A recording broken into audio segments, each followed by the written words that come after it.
Si Luis ay isang malungkot na talunan na nakatira sa isang mahiwagang mundo na puno ng mga salamangkero, mago, at demonyo, kung saan ang malakas na mahika ang pinahahalagahan higit sa lahat. Ipinanganak siya sa isang pamilya ng mga maalamat na salamangkero, ngunit sa kasamaang palad, siya ay ganap na bigo katulad ko na hindi makontrol ang kanyang mahika. Nagbago ang lahat isang araw nang mapunta sa kanya ang isang batang lalaki mula sa modernong Japan sa halip na isang mahiwagang nilalang, ngunit tinulungan siya ng batang ito na maging pinakamalakas sa buong mundo. Sa unang araw niya bilang ikalawang taong mag-aaral sa Tristain Academy of Magic, dumalo si Luis sa isang lektura sa Alkaimaya na itinuro ng isang bagong guro na nagngangalang Chevy, na nagpakilala sa sarili bilang isang Earth Mage. Sinimulan niya ang lektura sa pagtatanong kung ano ang apat na mahiwagang elemento, kung saan tumayo ang isang makulay na bakla na nagngangalang Bronze at tamang sinagot na apoy, tubig, lupa, at hangin. Ipinaliwanag ng guro na ang lupa ang mahiwagang elemento na namamahala sa paglikha ng lahat ng bagay at ipinakita ito sa pamamagitan ng pagpapalit ng apat na ordinaryong bato sa tanso gamit ang isang simpleng pagbigkas. Pagkatapos ay pinili niya si Luis mula sa likod ng silid upang subukang ulitin ang parehong bagay, na nagdulot ng kaguluhan sa silid-aralan. Kinakabahan na nagmamakaawa ang mga estudyante na huwag ipagawa kay Luis ang spell, na nagpagalit kay Luis at sumigaw siya na gagawin niya ito. Sinusunod ang mga tagubili ng guro, inilalarawan niya ang metal na gusto niya at binibigkas ang orasayon habang itinuturo ang kanyang tungkod sa mga bato. Bigla silang nagningning at sa susunod na segundo, may sumabog na tumamba sa guro at sumaira sa silid-aralan. Napakakaswal niyang sinabi na nagkamali lang siya ng kaunti habang lahat naman ng iba ay sumisigaw sa kanya at tinatawag siyang Zero. Pagkatapos makipagkita sa dekano tungkol sa insidente, nakasalubong niya ang masungit na babae sa paaralan na nagngangalang Kendall na sabik malaman kung paano parurusahan si Luis. Ibinunyag ni Luis na hindi siya napasok sa anumang gulo dahil ang responsibilidad ay ipinasa sa guro, na dapat sana ay umatras nang babalaan siya ng mga estudyante tungkol kay Luis. Nagsimulang tumawa si Kendall at ang kanyang mga alagad at nagbiruan tungkol sa kung paano mapapahiya si Luis sa seremonya ng pagtawag ng espiritu bukas. Agad na sinabi ni Luis na lubos siyang tiwala na makakapagpatawag siya ng pinakamalakas at pinakamagandang espiritu ng pamilyar na nakita ng paaralan at naglakad palayo. Kinabukasan, isang kalbong guro ang nagbigay daan sa mga estudyante ng ikalawang taon sa pinakahihintay na seremonya ng pagtawag na magtatakda ng pamilyar na espiritu ng bawat isa na magsisilbi sa kanila sa buong buhay nila. Isa-isa, tinawag ng bawat estudyante ang kanilang espiritu at nagkaroon ng higanteng nunal si Bronze, habang si Kendall naman ay nagkaroon ng salamander na apoy. Ito na lang ang natitirang si Luis na hindi pa nakakapag-summon ng espiritu at nakatuon ang lahat ng mata sa kanya. Buong kay-abangan niyang itinaas ang kanyang tungkod sa kalangitan at sumigaw na tinatawagan niya ang pinakamaganda, pinakabanal, at pinakamakapangyarihang espiritu upang lumapit sa kanya. Gaya ng dati, may sumabog, pero pagkatapos lumubog ang alikabok, may nakitang random na lalaki na nakasuot ng tracksuit na nakahiga sa damuhan. Lahat, kasama na si Luis, ay nasusuklam sa pagkakita sa kanya na nag-iisip na siya ay isang hamak na plebyo. Sa sandaling magkamalay siya, naghanap siya sa paligid ng may pagmamadali at nakita ang isang grupo ng mga kakaibang tao na nakasuot ng kapa. Akala niya nasa isang Harry Potter convention siya.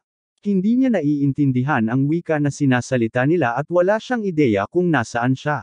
Hinihiling ni Luis sa guro na muli siyang payagan na tumawag ng espiritu, ngunit tumanggi ito, sinasabing sinisira nito ang layunin ng sagradong seremonya, at napilitan siyang tanggapin ito bilang kanyang espiritu dahil mapapalayas siya kung hindi. Kapag natapos na niya ang ritual ng pamilyar na espiritu sa pamamagitan ng paghalik sa kanya, nabubuo ang isang kontrata sa pagitan nila, na nagiging sanhi ng pag-init ng katawan ng batang lalaki hanggang sa maitala ang espiritu na roon sa likod ng kanyang kamay at siya ay mahimatay.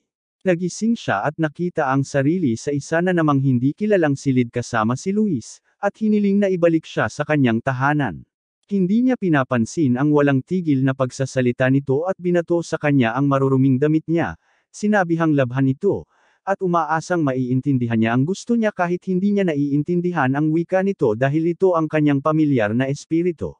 Ang plebeian ay nananatili lang sa lugar at patuloy na nagsasalita tungkol sa kung ano, kaya naman nagpalabas siya ng spell ng katahimikan sa kanya na sumabog sa mukha nito at sinunog ang mga damit sa kanyang mga kamay. Tumayo ang lalaki na galit at sumigaw na kailangan na niyang gumamit ng puwersa ngayon, ngunit nang sabihin niya na naiintindihan na niya ito. Sa katunayan, bigla silang nagkaintindihan dahil sa bigong pampatahimik ni Luis. Nagpakilala sila sa isa't isa nang isiwalat ng batang lalaki na ang pangalan niya ay Sado. Pinagsasabihan siya ni Luis tungkol sa mundong ito at nagrereklamo tungkol sa pagkakulong sa isang walang silbing familiar spirit na tulad niya nang umalis siya sa silid at tumakas. Sinusubukan niyang hanapin ang daan palabas sa labyrinth tulad ni Castle nang mapansin siya ni Bronze, na nakikipag-flirt sa isang estudyanteng unang taon. Sinabi niya kay Sado na pasalamatan siya dahil siya ay isang marangal, ngunit nag-abala pa rin siyang buhatin si Sado papunta sa kwarto ni Luis nang mawalan ito ng malay. Nagpasalamat si Sado sa kanya at muling tumakbo pagkarinig sa mga yapak ni Luis sa likuran niya. Sa wakas ay nakarating siya sa labasan, ngunit hindi nagtagal pagkatapos. Inangat siya mula sa lupa at pinalutang-lutang ni Bronze matapos siyang tulungan ni Luis. Dumating din si Kendall para tingnan ang kaguluhan at nagsimulang pagtawanan si Luis dahil siya ang unang salamangkero na nagkaroon ng familiar spirit na tumakas mula sa kanilang amo. Si Sado, na nakalutang pa rin, ay nakakita ng pangalawang buwan sa kalangitan, na sa wakas ay nagpalapit sa kanya na mapagtanto na nasa ibang mundo na siya ngayon. Kapag nabagsak na siya at nakatali na parang aso sa kwarto ni Luis, ipinaliwanag niya kung paano siya nagmula sa ibang mundo kung saan nakatira ang mga tao sa daigdig. Siya ay isang ordinaryong teenager na nakatira sa ika-21 siglo sa hapon nang makita niya ang isang kakaibang lumulutang na orb sa isang kalye, at pagkatapos niyang suriin ito, hinigop siya nito at itinransport sa Hokage niya. Mahirap paniwalaan ni Luis ito at tumangging ibalik siya sa daigdig dahil permanente ang kontrata sa pagitan ng amo at ng espiritu ng pamilyar. Pagkatapos ay itinapon niya ang kanyang maruming damit sa kanya, inutusan siyang labhan ang mga ito, at ihanda ang kanyang damit para sa susunod na araw.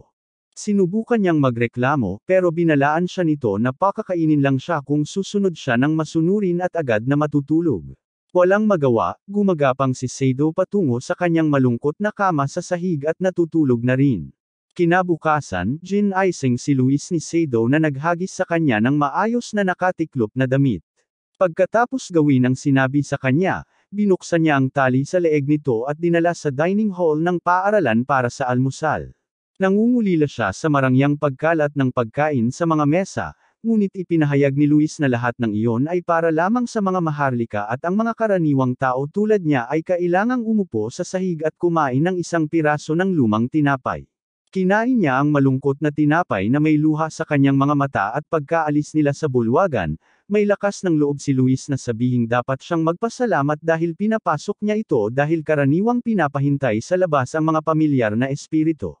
Pagkatapos ay dinala niya ito sa isang hardin kung saan naghahain ng tsaa sa isang grupo ng mga mayabang na maharlika na katulad niya.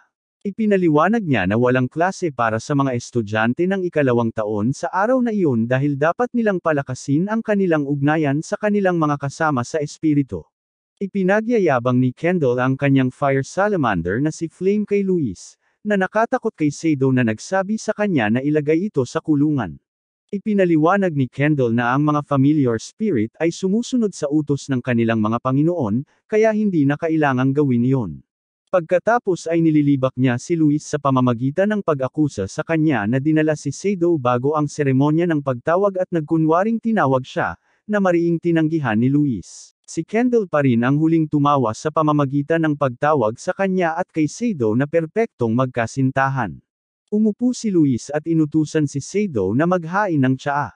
Sa kanyang paglalakad, nakabangga siya ng isang batang babae na nahulog ang dalang piraso ng cake. Humihingi siya ng paumanhin at pinupulot ito para sa kanya, ngunit di nagtagal ay napagtanto niyang hindi naman ito bastos tulad ng lahat. Tinanong niya ito kung siya ba ang sinasabing plebeian na naging familiar spirit ng anak ng isang Valir. Pagkumpirma nito, tinanong niya ito kung ano talaga ang kahulugan ng pagiging plebeian, na sinagot niya na lahat ng hindi makagamit ng mahika ay plebe. Nang tanungin niya ito kung siya ay isang maharlika, tumawa ito at nagpakilala bilang si Shesta, isang karaniwang tao na katulad niya na nagtatrabaho bilang katulong sa paaralan. Pinutol ni Bronze ang kanilang pag-uusap sa pamamagitan ng paghingi ng kanyang cake. Sinamantala ni Seido ang pagkakataon para gantihan siya sa paglalaro sa kanya habang pinapalutang siya kagabi, sa pamamagitan ng paghahain sa kanya ng cake na nahulog ni Shesta. Nang pumunta siya roon, narinig niya si Bronze na nakikipag-flirt sa kaklase niyang si Monty, sinasabing siya lang ang nag-iisang para sa kanya. Si Seido, na narinig siyang gamitin ang parehong linya para sa unang taon kagabi, tinapos ang kanyang pick-up line at ipinahayag kay Monty kung gaano siya ka-playboy. Hindi siya naniniwala sa kanya noong una, pero nagsimula pa rin siyang magduda. Pagkatapos ay mayabang siyang umalis at tinuro sa kanya ang unang taong babae bago pa man makatakas si Bronze kasama si Monty. Masayang inalok siya ng dalagita ng ginawa niyang souffle, na sinubukan niyang magkunwaring walang alam, ngunit sumingit si Seido at sinabing mabuti ito para kay Bronze dahil narinig niya itong sinabi sa dalagita kagabi na gusto niyang matikman ang mga dessert nito. Nagulat si Bronze sa pagsuway ni Seido, pero nagpatuloy si Seido at iginiit na narinig niya ang lahat ng sinabi ni Bronze sa babae. Sa puntong ito, nagsimulang maakit ang iba pang mga estudyante sa magulong sitwasyong ito at nang mabuo ang isang grupo, ibinulgar ni Seido ang balitang si Bronze ay nagdo-double date kasama si Monty at ang unang taong babae. Sinusubukan ni Bronze na itanggi ang mga akusasyon, pero tinatawag siyang sinungaling at sinampal siya ni Monty. Lahat ng nasa paligid nila ay tumatawa sa kanya, na nagdulot ng matinding galit kay Bronze at nagbabala kay Seido na hindi siya marunong makipag-usap sa mga maharlika. Sinabi ni Seido na nagmula siya sa mundong walang ganitong kitangang patakaran, pero nagliwanag ang mga mata ni Bronze sa paghihiganti. Hinahamon niya si Seido sa isang duelo dahil sa hindi angkop na pag-akto para lamang sa isang ordinaryong espiritu at dahil sa pagpapaiyak sa dalawang batang babae. Sinabi ni Seido na hindi sila umiyak, pero galit sila sa kanya, na ikinatawa ng karamihan. Mas lalong nagalit, na natili sa kanyang posisyon si Bronze at sinabi sa kanya na maghihintay siya sa vestry field para sa duelo. Galit na tinawag ni Luis si Seido na bobo dahil tinanggap nito ang laban at sinubukang hilahin siya para humingi ng tawad kay Bronze dahil hindi kailanman mananalo ang isang plebyo na walang kapangyarihan laban sa isang maharlika. Ngunit tumanggi si Seido na umatras at naglakad mismo patungo sa vestry field para makipag-away. Sumunod agad ang karamihan at sinubukan ni Luis na tapusin ang duelo sa huling sandali sa pamamagitan ng pagpapaalala kay Bronze na ipinagbabawal ang mga duelo. Itinutuwid niya ito sa pagsasabing ipinagbabawal ang mga duelo sa pagitan ng mga maharlika, ngunit itinuturo niya na ito ay dahil hindi pa kailanman nagkaroon ng duelo sa pagitan ng isang maharlika at isang karaniwang tao. Tinutukso ni Bronze si Luis na nahikayat ang puso nito ni Seido, ngunit sagot niya na hindi niya gustong mapahamak ang kanyang pamilyar na espiritu. Hindi pinansin ni Luis ito at nagpalabas siya ng tansong Valkyrie mula sa lupa gamit ang kanyang kapangyarihan sa elemento ng lupa. Sinuntok ng Valkyrie ang tiyan ni Seido, dahilan upang siya ay bumagsak sa lupa, ngunit mabilis siyang bumangon at sinabing mahina ang kanyang manika. Sunod-sunod siyang tinatamaan, pero hindi sumusuko hanggang sa punto na nagmamakaawa si Luis na huwag nang magpatuloy. Umiti si Bronze at mahiwagang lumikha ng espada at binigyan si Seido ng pagpipilian na patuloy na labanan siya gamit ito o itigil ang duelo sa pamamagitan ng pagsasabing, "Sorry." Sasagipin ni Seido ang espada, pero pinigilan siya ni Luis. Sinabi niya sa kanya na wala na siyang kontrol sa sitwasyon niya ngayon at na nakulong siya sa mundong ito upang mamuhay ng walang kabuluhan, at haharapin niya ang lahat ng ito, ngunit hindi siya kailanman magsosorry sa sino mang hindi niya gusto. Pagkasabi nito, kinuha niya ang espada at itinaas ito na sa paanuman ay nagdulot ng pagkawala ng kanyang sakit. Sinugod siya ng Valkyrie, pero winasiwas niya ang kanyang espada at pinutol ito sa dalawa. Dahil sa Bronze, sabay-sabay siyang inatake ng ilang Valkyries, ngunit pinutol niya ang bawat isa sa kanila at hinarap si Bronze, na naging dahilan upang matambo si Bronze at tanggapin ang nakakahiya niyang pagkatalo. Binaba ni Seido ang espada para magdiwang, pero agad nakatulog dahil sa pagod. Pagkagising niya, nakita niyang nakahiga siya sa kama at nakabalot ng benda. Shesta walks into the room with food and drink and expresses relief that he's finally woken up after 3 whole days. Ibinunyag niya na si Luis ang nagpasabi sa kanya na dalhin ang pagkain at na nawawalan siya ng tulog sa pag-aalaga sa kanya. Nakita ni Seido na natutulog siya sa mesa at hindi makapagpasya kung mabait siya o isang pasaway. Nakuha niya ang sagot nang ibagsak niya ang 3 araw na labada para sa kanya na hugasan sa sandaling magising siya. Sinusubukan niyang pasalamatan siya sa pag-aalaga sa kanya, pero mabilis siyang sinagot nito na tungkulin ng isang amo na alagaan ang kanilang familiar spirit at na dapat siyang laging magpasalamat. Pagkatapos maglaba, pinapa-escort niya ito sa klase na nakakasama rin niya. Mamaya, ipinaliwanag ni Chevy na ang lahat ng mahikang elemento ay maaaring pagsamasamahin upang makagawa ng mas malakas na epekto at ang antas ng isang salamangkero ay natutukoy sa kung gaano karaming elemento ang kaya nilang pagsamahin. Pagkatapos ay tinanong niya kung may nakakaalam kung ano ang iba't ibang antas, na sinagot ni Monty na ang pagsasama ng dalawang elemento ay bumubuo ng linya, 3 ay bumubuo ng tatsulok, at 4 ay bumubuo ng parisukat.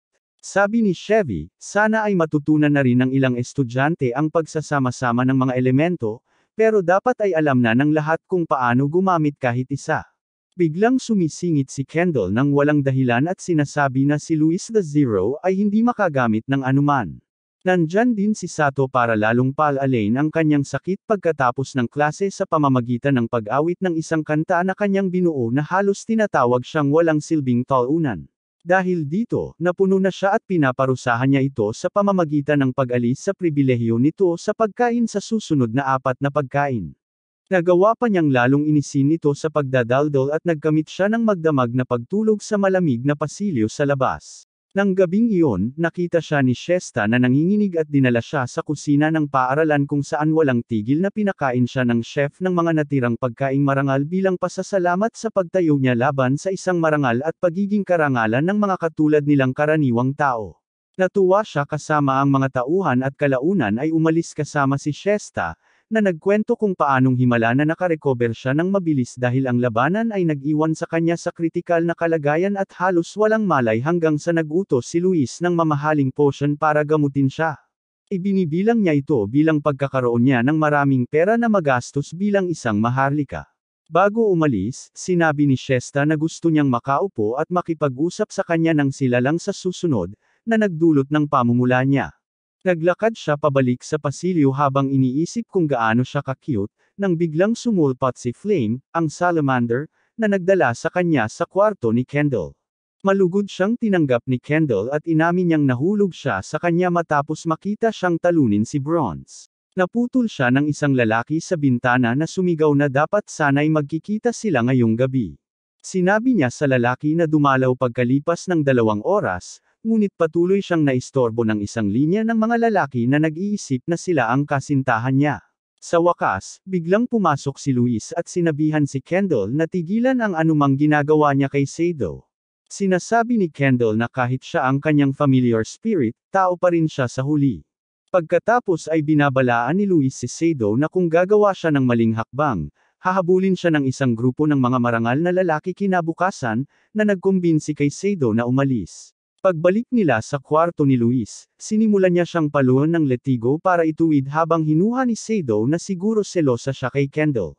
Nagulat si Luis sa kanyang babong suhestyon at ipinaliwanag na wala siyang pakialam kung sino ang kanyang ligawan, pero hindi pwedeng si Kendall dahil ang pamilya nila ni Valier at ang pamilya ni Kendall na Zerbst ay magkaaway na sa loob ng maraming henerasyon.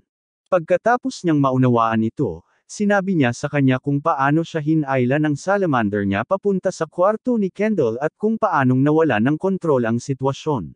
Tinanong ni Luis kung bakit hindi siya lumaban dahil isa siyang mandirigma, pero sinabi niya na unang beses siyang humawak ng espada noong nakipaglaban siya kay Bronze. Nahihirapan siyang maniwala rito dahil napakagaling niya, pero iginigiit nito na kusang tumugon ang kanyang katawan nang hawakan niya ang espada. Hula niya baka nagkaroon siya ng ilang espesyal na kakayahan matapos mabuo ang kontrata sa pagitan nila, gaya ng nangyayari sa ilang pamilyar na espiritu. Pagkatapos ay sinimulan niyang buhatin palabas ang kanyang bante ng dayami, ngunit pinayagan niya itong matulog sa loob ngayon sa pagsasabing hindi niya gustong subukan muli ni Kendall ang anumang kalokohan. Kinabukasan, dinala ni Luis si Sado sa isang bayan na 3 oras ang layo sakay ng kabayo para ipakuha siya ng espada. Unang binigyan sila ng tindero ng maliit at manipis na espada pagkakita sa laki ni Sado, pero humiling si Luis ng mas malaki at mas malapad, dahil alam niyang kaya niyang humawak ng ganito mula sa labanan. Sa pag-aakalang isa siyang mapagmalaking maharlika na madaling maloloko, ipinakita niya ang isang gintong espada na ginawa ng isang maalamat na alchemista na kayang pumutol sa bakal at sinabing nagkakahalaga ito ng 3,000 ginto. Nagsasabi si Luis na sapat na ang ganong kalaking pera para makabili ng buong bahay na may buong kagubatan bilang bakuran, at 100 ginto lang ang dala niya. Sabi ng tindero, ang 3,000 dolyar ay napakamura para sa espada na iyon at karamihan sa mga ordinaryong broadsword ay nagkakahalaga ng 200 ginto. Tinanong niya kung mayroong mas mababa sa 100 ginto, kung saan naghukay siya sa isang tumpok ng mga lumang at kalawanging armas at nag-alok ng isang malungkot na tingnang espada. Pagkatapos bilhin ito, nagreklamo si Sado tungkol sa itsura nito na parang galing sa palengke, pero sumagot si Luis na mahirap ang buhay at hindi dapat magreklamo si Sado sa kanyang amo. Naalala ni Sado ang siesta at sinabi na maraming pera ang ginastos ni Luis sa isang potion para gamutin siya kaya tumahimik na lang siya. Mamaya ng gabing iyon, binigyan ni Kendall si Sado ng mamahaling gintong espada at tinukso si Luis dahil hindi nito kayang bilhin ang murang espada na iyon. Kinuha ni Luis na sinundan sila ni Kendall at inakusahan niya itong pumunta sa Tristain dahil nagsawa na siyang makipaglaro sa mga lalaki sa Germania. Dahil dito, itinutok ni Kendall ang kanyang wand kay Luis, ngunit bago pa man sila makapagpalabas ng anumang mahika, kinuha ng kaklase na nagngangalang Tabitha, na kasama ni Kendall, ang kanilang mga wand. Pagkatapos ay pinapili ng mga babae si Sado kung aling espada ang mas gusto niya at ang sagot niya ay panatilihin ang pareho, na nagresulta sa pagpalo sa kanya ng dalawa. Biglang may nagsabi sa mga babae na tumahimik at akala nila si Sado yun pero bamulong si Tabitha na ang espada ang nagsalita. Patuloy na nagrereklamo ang lumang espada dahil sa paggising mula sa pagtulog nito at tinutukso ang mukha ni Sado na nagpapatawa sa kanya. Nagpasya siyang gusto niyang panatilihin ang nagsasalitang espada na nagngangalang Durf, na nagdulot ng paghinga ni Luis dahil tila lahat ng kakaibang tao ay nagkukumpulan sa kanya. Ilang araw pagkaraan, ginawa ni Sado ang paglalaban ni Luis sa labas sa gabi gaya ng dati, ngunit nahirapan siyang labhan ang mga damit nitong seda. Nang makita siyang nahihirapan sa siesta, pinaglinos siya ng tamad na si Sado. Pagkatapos niyang matapos, tinanong niya ito kung saan siya nagmula, na hindi alam ni Sado kung paano ipaliwanag at simpleng sumagot na nagmula siya sa isang napakalayong lugar.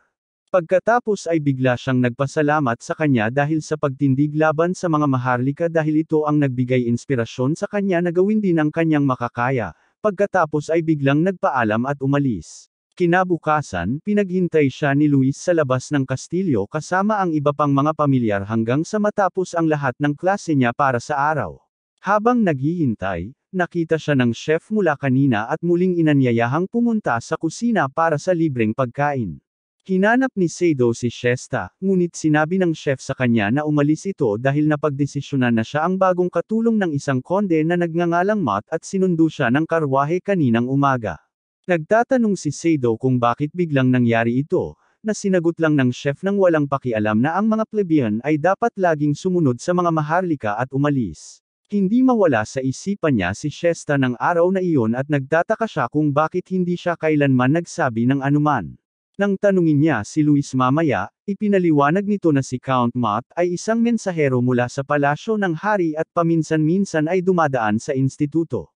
Idinagdag niya na kilala siya sa pagiging mayabang at babero. Tinanong niya kung bakit naman sa mundo ay magtatanong ang isang mataas na ranggong maharlika kay Shesta na maging katulong, na sinagot ni Durf the Sword na kilalang kilala naman na sa ganitong mga sitwasyon, ang mga katulong ay nakatakdang maging mga kabit ng kanilang amo. Nandidiri si Sado dito at nagpasya siyang kumilos ng mag-isa. Lumapit siya sa Bronze at sinabayan ang kanyang walang silbing pagtatangkang ayusin ang relasyon niya kay Monty. Naghanda si Bronze para muling lumaban, ngunit nagulat nang humingi ng tulong si Sado sa halip. Mamaya ng gabing iyon, nagulat si Luis nang makitang hindi dumating si Sado para kumain ng hapunan sa bulwagan. Sinabi ni Bronze sa kanya na kanina pa siya nagtanong ng direksyon papunta sa mansyon ni Count Mott, at nagbiruan sila ni Kendall na iniwan siya ni Sado para magtrabaho sa Count. Samantala, naglakad si Sado hanggang sa manor at agad nahuli ng isang gwardya na nagtanong kung ano ang kanyang pakay. Hinihiling niyang makilala ang konde, sinasabing kilala niya ito. Kapag nakita ni Count Mott ang kanyang pangit na mukha, naiinis siya na may pleb na naglakas loob na subukang direktang makipag-usap sa kanya.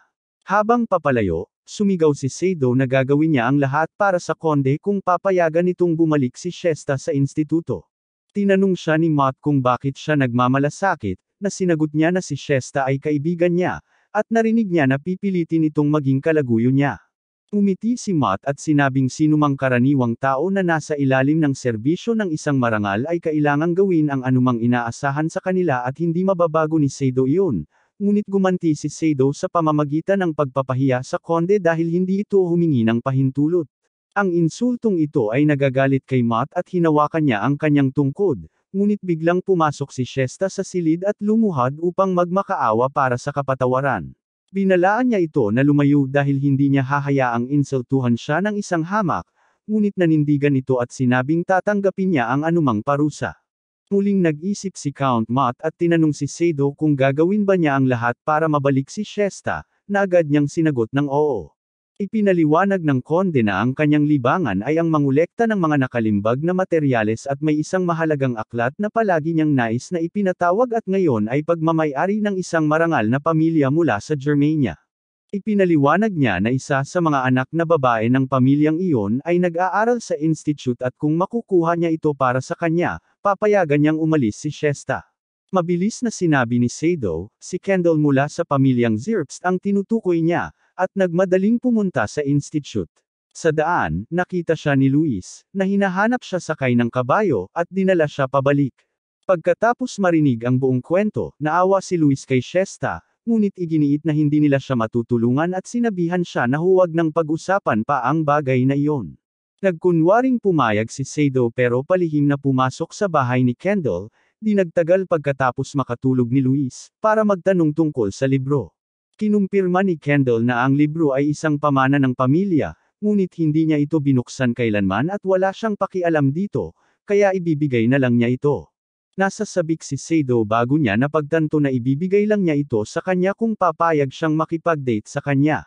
Dahil dito, sobrang nagalit siya kaya tinawag niya ang lahat ng maharlika na marumi at naglakad palayo kasama ang gintong espada upang pumunta sa manor sakay ng kabayo.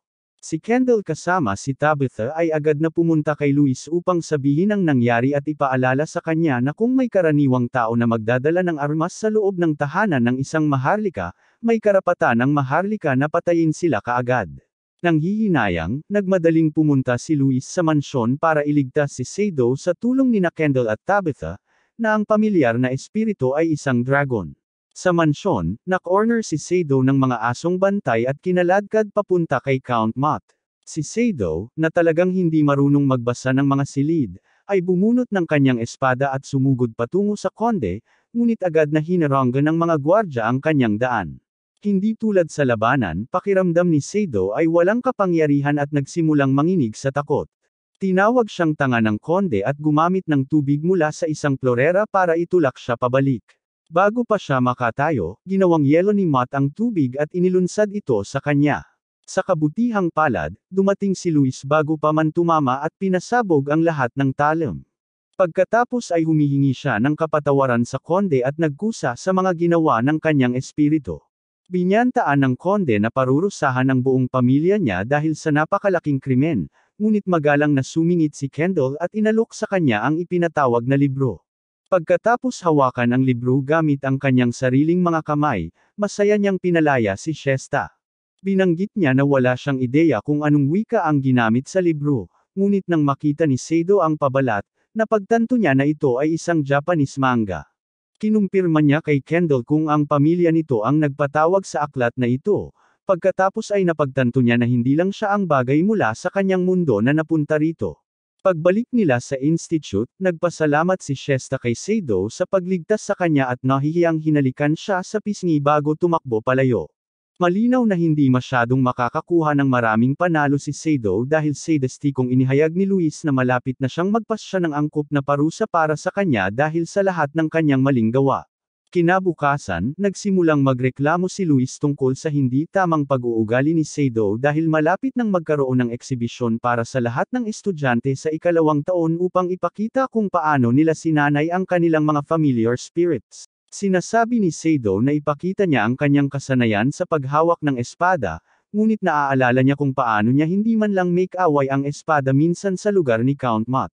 Gaya ng dati, nadidismaya siya sa kanya at inuutusan siyang maghanap ng paraan mag-isa. Habang nasa klase siya, sinubukan ni Sado na magsanay kasama si Durf, ngunit hindi kaya ng kanyang mga braso na parang patpat na iwagayway ang mabigat na espada. Naabutan siya ni Shesta sa gitna nito at tinanong kung nagpa-practice siya para sa eksibisyon. Nang makita niya siya, naguluhan si Sado dahil naaalala niya ang halik, pero normal lang ang kilos niya. Sa paglalakad nila ng magkasama, idinagdag niya na lahat ay nagtatrabaho ng husto kasama ang kanilang mga pamilyar ngayong taon dahil dadalo sa kaganapan si Prinsesa Henrietta, na naging pinakamataas na simbolo ng pamilya ng hari mula nang pumanaw ang hari. Pagkatapos ay nagpaalam siya dahil kahit ang mga ordinaryong tauhan ay abala sa paghahanda, ngunit bago umalis, hinawakan niya ang mga kamay nito at binati ng swerte. Sa araw bago ang pangunahing kaganapan, nagtipon ang lahat sa institute sa pangunahing tarangkahan upang salubungin si Prinsesa Henrietta, na gumawa ng maringal na pagpasok na angkop sa kanyang titulo. Sa sandaling bumaba siya sa kanyang karwahe, namangha ang mga manunood sa kanyang kagandahan at yumukod sa pagsamba. Nagpasalamat siya sa dating punong guro dahil pinayagan siyang dumalo sa eksibisyon sa pagkakataong ito at sinabi niyang dumalo siya dahil sa personal na interes. Mamaya ng gabing iyon, narinig ni Luis ang katok sa kanyang pinto at nakita ang isang nakasuot ng kapa nang buksan niya ito. Bago pa siya makarik, niyakap siya ng taong iyon at inihayag na siya ay si Prinsesa Henrietta. Paulit-ulit siyang nagsasalita tungkol sa kung gaano niya na-miss si Luis, pero lumuhad si Luis at nahihiyang sinabi sa prinsesa na hindi siya dapat nasa ganitong mapagpakumbabang lugar. Hindi pinansin ni Henrietta ang lahat ng ito at hiniling kay Luis na huwag nang mag-act formal dahil magkaibigan naman daw sila. Nang tanungin ni Sado, ipinaliwanag ni Luis na nagkaroon siya ng karangalang maging kalaro ng prinsesa noong bata pa sila. Pagkatapos ay ibinabagsak niya ang ulo nito sa sahig para yumuko sa harap ng prinsesa, ngunit iginigiit ni Henrietta na dapat silang kumilos na parang normal sa kanya at sinasabing gusto rin niyang makilala ang taong lumaban kay Count Mott. Pagkatapos makita ang nag-aalalang ekspresyon ni Luis, idinagdag niya na kahit nagdulot ng kaguluhan ng episode sa palasyo, walang parusa mula sa pamilya ng hari. Nagulat si Luis dito, pero pinaalalahanan siya ni Henrietta na nangako sila sa isa't isa na tutulungan nila ang isa't isa kung mapapahamak sila noong bata pa sila. Pagkatapos ng isang gabi ng kasiyahan, nagpaalam si Prinsesa Henrietta at hinikayat si Sado na gawin ang kanyang makakaya sa eksibisyon. Walang kahihiyang sinubukan niyang ligawan siya, na humantong sa pagtatalo nila ni Luay. Tahimik silang pinapanood ng prinsesa at bumubulong sa sarili na ang kalayaan ang pinakamagandang biyaya bago umalis. Kinabukasan, ipinakita ng lahat ng estudyante ang kahangahangang kakayahan ng kanilang mga pamilyar na espiritu, ngunit si Tabitha ang nagningning sa pamamagitan ng paglipad sa kanyang cool na dragon. Sa wakas, dumating na ang turno ni Luis at binabalaan niya si Sado na yumuko na lang sa harap ng madla at huwag nang gumawa ng anumang kakaiba. Pagkatapos ay magkasama silang umakyat sa entablado at ipinakilala niya si Sado bilang kanyang pamilyar na espiritu ng uri ng magsasaka, na nagdulot ng malakas na pagtawa ng mga tao. Hindi nagpapatalo si Sado at sinubukang magpakitang gilas gamit si Durf the Sword, ngunit sa halip ay naging dahilan pa si Durf upang matambal si Sado. Sawa na si Luis sa pagiging katatawanan kaya hinayla niya ito palabas ng entablado. Habang nagtatalo sila, nakasalubong nila ang isang higanteng golem na umatake sa kanila sa utos ng isang misteryosong babaeng may berdeng buhok. Ang pag-atake ay nagresulta sa pagkahuli kay Sado ng halimaw, at sa kabila ng pagsasabi niya kay Luis na tumakbo, sinubukan itong magpalabas ng bowl ang apoy na hindi tumama sa target at sa halip ay nagresulta sa pagsabog. Tumatawa ang berdeng mangkukulam sa pagkabigo, ngunit napansin niya ang isang bitek sa tore na tinamaan ng magic explosion ni Luis at ginamit ang butas na ito upang makalusot sa pader nito. Kapag nagtagumpay na siya, pinakawalan niya si Sado bilang tanda ng pasasalamat at sa swerte, dumating si Tabitha kasama ang kanyang dragon para saluhin siya. Sa huli, nakatakas ang nanghihimasok matapos mag-iwan ng sulat na nagpapakita na siya ang kilalang magnanakaw ng mahika na si Falk the Sculptor at ninakaw niya ang Staff of Destruction, isang mahalagang kayamanan ng palasyo na ibinigay sa Institute para bantayan. Pagkatapos tingnan si Luis at si Sado, mabilis na umalis si Prinsesa Henrietta patungong palasyo upang iulat ang insidente. Habang pinapanood ni Luis na paalis ang prinsesa, umaasa siya na hindi mapapanagot ang prinsesa sa insidenteng ito dahil narinig niya ang masamang balita tungkol sa mga gawain sa palasyo kamakailan. Tinanong siya ni Sado kung bakit hindi siya tumakbo para sa kaligtasan noong hawak siya ng golem, na sinagot niya na ang tunay na salamangkero ay hindi kailanman iiwan ang kanilang pamilyar na espiritu. Kinabukasan, nagmamadaling hinandle ng institute ang sitwasyon ni Falk, na nag-iiwan sa mga estudyante na mabulok sa klase buong araw sa ngalan ng study period. Kinukwento ni Kendall kay Luis kung paano niya narinig na si Prinsesa Henrietta ang mananagot sa insidente, dahil ang kanyang pagdating dito ang naging dahilan para ilihis ng institute ang mga bantay nito mula sa silid-imbakan na nagpoprotekta sa mga tauhan patungo sa prinsesa. Bilang karagdagan dyan, binisita niya ang institute sa kabila ng pagtutol ng lahat ng kanyang tagapayo. Ito ang nagdulot ng pag-aalala kay Luis, ngunit sa sandaling iyon, tinawag ni isa sa mga tauhan sina Luis at Tabitha upang makipagkita sa punong guro. Sa opisina ng punong guro, ibinabahagi ng kanyang sekretarya na nakalap niya ang iba't ibang testimonya mula sa mga lokal sa lugar na nagulat na nakakita ng isang aninong figure na lumalabas mula sa isang abandonadong kubo sa gubat noong araw ng krimen. Ipinakita niya ang isang sketch ng figure batay sa mga testimonya kay Luis at Tabitha na nagkumpirma na ito nga si Falk. Inirerekomenda ng isa sa mga guro na agad itong iulat sa palasyo, ngunit nagpa siya ang punong guro na kailangang makuha ng institute ang mga tauhan ng pagkawasak sa sarili nitong pagsisikap upang maibalik ang karangalan nito, at hinimok ang mga handang gampanan ang gawain na itaas ang kanilang mga tauhan. Isang nakakailang na katahimikan ang kumalat sa silid habang walang guro ang lumalapit. Sa wakas, itinaas ni na Luis, Kendall, at Tabitha ang kanilang mga tungkod at sinimulan ang gawain.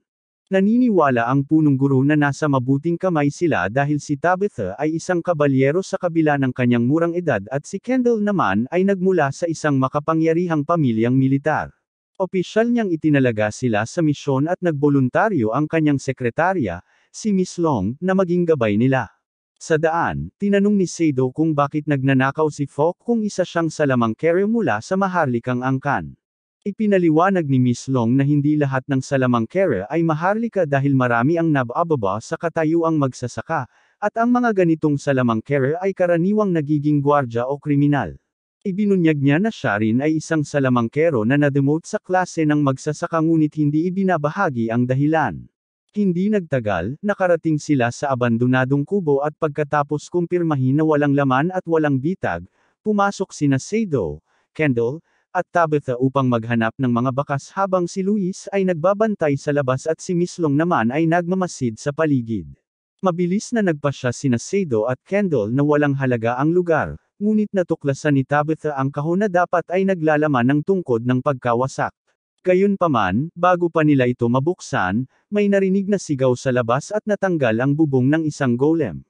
Walang epekto ang spell ni Tabitha at Kendall dito, kaya gumawa si Luis ng pagsabog sa paligid nito na nakakuha ng atensyon nito. Nagsimulang humakbang ang golem patungo sa kanya, ngunit nanatili siyang nakatayo, sumisigaw na siya ay isang marangal na hindi kailanman tatalikod sa kaaway. Nagpalabas siya ng isa pang pagsabog, pero hindi ito gaanong epektibo at hinampas ng golem ang kamao nito sa lupa. Hinawakan ni Sado si Luis at iniligtas siya mula sa suntok, ngunit agad siyang sinigawan ni Luis na umalis sa daan. Nakakagulat na sinampal niya ito at sinabing walang saysay na maharlika siya kung mamamatay siya, ngunit napasigaw ito na palagi siyang pinagtatawanan at kung tatakas siya, mas lalo siyang pagtatawanan ng mga tao. Binuhat siya ni Sado at tumakbo palayo bago muling umatake ang golem at inilagay si Luis sa dragon ni Tabitha. Nagsimulang gumalaw ang golem kaya sinabi niya sa iba na lumipad palayo at siya na lang ang naiwan para lumaban. Una niyang inihampas ang gintong espada sa braso nito, ngunit nabali ang talam sa gitna. Sinabi ni Durf sa kanya na gamitin na lang siya, pero nag-atubili si Sado dahil ayaw niyang masira ang mahirap at matandang espada. Sabi ni Durf wala siyang pagpipilian maliban na lang kung gusto niyang mamatay, kaya napakuyom ng ngipin si Sado at hinawakan si Durf. Agad-agad, nagningning ang rune sa kanyang kamay, at naramdaman niya ang parehong lakas na naramdaman niya noong laban nila ni Bronze. Sinisingil niya at pinutol ang isa sa mga binti ng golem, ngunit mabilis itong nag-regenerate na nagdulot sa kanya ng pagkasindik. Impulsibong kinuha ni Luis ang Staff of Destruction at tumalon mula sa dragon para tulungan si Sado, ngunit walang nangyari nang iwinasiwas niya ito. Kinuha ito ni Sado mula sa kanya at ginamit upang wasakin ang ulo ng golem gamit ang isang malaking pagsabog. Sobrang nasasabik ang mga babae sa paggamit niya ng mahiwagang tungkod, pero huminto sila nang mapagtanto nilang malapit lang si Fok kung haharapin nila ang golem. Sa sandaling iyon, kinuha ni Miss Long ang Staff of Destruction at hinayaan niyang malugay ang kanyang buhok habang sinasabing napakaganda na nasira ng Staff of Destruction ang kanyang golem. Lahat sila ay natigilan sa gulat na siya si Fok, ngunit nang susubukang abutin ni Sado si Durf, itinutok niya ang kanyang tungkod sa kanila at binabalaan silang huwag gumalaw. Ipinaliwanag niya na kahit nagawa niyang nakawin ang tungkod, hindi niya malaman kung paano ito gagamitin, at umaasa siyang matututo sa pamamagitan ng pag-aakit sa mga guro ng institute sa lugar kung saan niya ito itinago. Kahit walang dumating na guro, naisip niya na gagawin ni Luis ang trabaho, gaya ng ginawa niya kay Gandalf. Hindi na siya nagpaliwanag pa at nagpaalam bago pinindot ang button sa staff pero walang nangyari. Sinamantala ni Sado ang pagkakataon para sumugod at saksakin siya sa tiyan, pagkatapos ay inihayag niya na ang tungkod ay talagang isang sandatang ginagamit lamang minsan mula sa kanyang mundo na tinatawag na rocket launcher. Pagkatapos nito, bumalik sila sa institute kasama ang Staff of Destruction kung saan binati sila ng punong guro at sinabing ang tatlong dalaga ang magiging panauhing pandangal sa piging mamayang gabi kung saan sila bibigyan ng maraming gantimpala ng palasyo. Tinanong ni Luis kung ano ang matatanggap ni Sado, ngunit ikinalungkot ng punong guro na wala siyang matatanggap dahil magsasaka siya. Sabi ni Sado wala siyang pakialam, pero hiniling niya sa punong guro na sagutin ang isang tanong niya. Pagkatapos palayain ang mga babae, isiniwalat ni Sado sa punong guro na hindi siya nababagay sa mundong ito at ang Staff of Destruction ay isang sandata mula sa kanyang mundo. Dahil ganoon ang sitwasyon, tinanong niya kung saan nila nakuha ang sandatang ito. Tila tinatanggap ng punong guro ang kanyang walang kontrol na pahayag at sinasabing ang mga kawani ay isang alaala mula sa isang lalaking nagligtas sa kanyang buhay mahigit 30 taon na ang nakalipas. Namatay ang lalaki ilang sandali matapos siyang iligtas mula sa isang hayop dahil sa ilang malalang sugat na dati na niyang tinamo. Binalik siya ng punong guro sa institute upang gamutin siya ng pinakamahusay na pangangalagang medikal, ngunit walang epekto at kalaunan ay namatay siya nang hindi kailanman nalaman ng punong guro kung sino siya at saan siya nagmula. Ibinunyag niya na ang lalaki ay may 2 tungkod at habang ibinigay niya ang isa sa palasyo, inilibing naman niya ang tumulong sa kanya. Ang impormasyong ito ay naging walang silbi para kay Sado na umaasang makakuha ng mga clue kung paano makabalik sa kanyang mundo. Sa piging, malaking pagpasok ang ginawa ni Luis ngunit binaliwala niya ang lahat ng namumulang lalaki para lang yayain si Sado sumayaw. Si Sado, na hindi pa nakakita sa kanya na ganoon kaganda, ay nahihiyang tumanggap at sila ay maiyang sumasayaw ng mabagal. Sabi ni Luis, pagkatapos makita siyang gamitin ang tungkod, sa wakas ay naniniwala na siya ay mula sa ibang mundo at pagkatapos ay tinanong kung gusto niyang bumalik. Nang sabihin ni Sado na oo, tila kakaibang nadismaya siya pero binaliwala niya ito at nagpasalamat sa pagligtas sa kanya mula sa golem.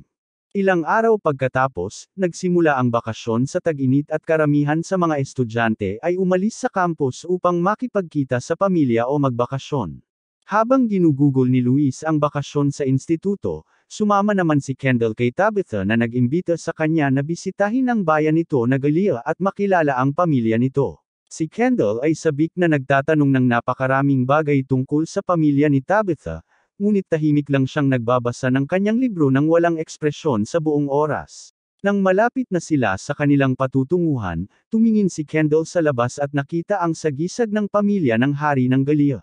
Sa kanyang pagtataka, huminto ang kanilang karwahe sa harap ng palasyo ng hari ng Gallia at sinalubong sila ng isang butler na mainit na tinanggap si Tabitha bilang si Lady Charlotte, na nagpapakita na siya ay miyembro ng pamilyang hari ng kahariang ito. Sinisipsip ni Kendall ang marangyang kapaligiran at sinasabing inaasahan niyang makilala ang ama ni Tabitha, ngunit umiling siya at sinabihang maghintay bago umalis ng silid. Si Perry, ang katulong, ay naghain ng tsaa kay Kendall at sinabi sa kanya na hindi niya kailanman inaasahang magdadala si Charlotte ng kaibigan pabalik. Pagkatapos kumpirmahin ni Kendall na ang tunay na pangalan ni Tabitha ay Charlotte talaga, tinanong niya ito kung bakit siya nag-aral sa ibang bansa gamit ang pekeng pangalan.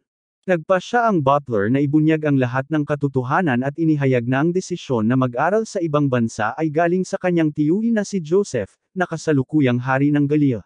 Ipinaliwanag niya na ang ama ni Tabitha ay ang nakababatang kapatid ng kasalukuyang hari at mas sikat pa at pinatay 5 taon na ang nakalipas ng mga tauhan ni Haring Joseph dahil natakot siyang mapunta sa kanya ang titulo pagkatapos ng pagkamatay ng kanilang ama. Ang mga nagpakana sa pagpatay na ito ay pinuntirya rin si Charlotte na kanyang tagapagmana. Sa isa sa kanilang mga piging, siya ay pinaglingkuran ng tubig na may halong mahiwagang lason na magpapabaliw sa sinumang uminom nito.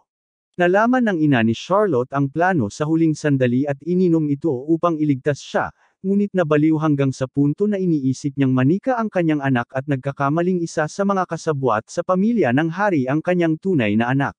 Dahil ang ragdoll ay regalo ni Charlotte sa kanyang ina at pinangalan ng Tabitha, ginamit din ni Charlotte ang pangalang iyon bilang paraan ng pagharap sa kanyang damdamin. Ang tanging magandang nangyari dito ay nabuking ang maharlikang sumubok na alisin si Charlotte at walang direktang pagtatangka sa kanyang buhay mula nang mangyari ang insidente.